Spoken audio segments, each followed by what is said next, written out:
Deal with the real issues affecting Africans on the continent.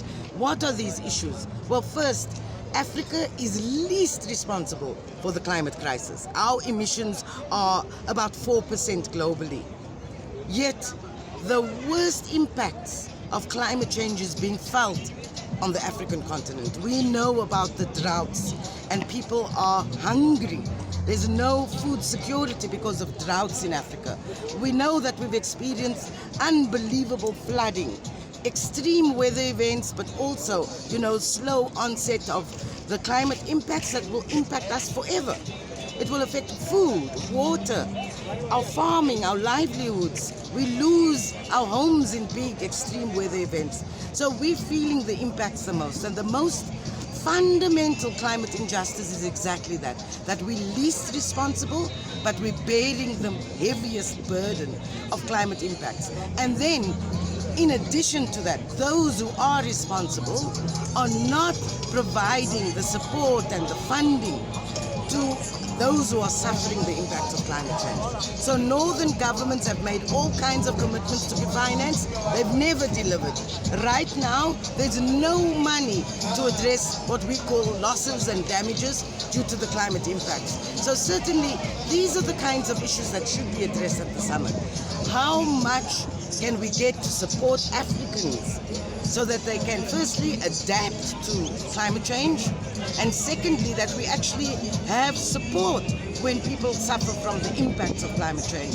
That is an important issue. But what they're turning these summits into is discussions about, their interests. They need gas, so Africa is their gas station. We say don't gas Africa. They need our minerals, and like they did during colonialism. It's just another form of colonialism now. Come to Africa, take our resources, we suffer, we don't benefit, take our resources, and then they tell us, you're in debt and you need to pay your debt. So these are the real issues. We don't want to have another talk shop where we come out with a declaration and the declaration says, all the heads of states have agreed to carbon markets in Africa, carbon credits, which is essentially permits to pollute by those who have caused the crisis. Again, we suffer. So certainly ours is the real agenda, and we wanted our heads of state to represent the people and the people's interests. Certainly we hope the outcome will be that. We will still be hopeful, but we want our voices to be heard in those halls.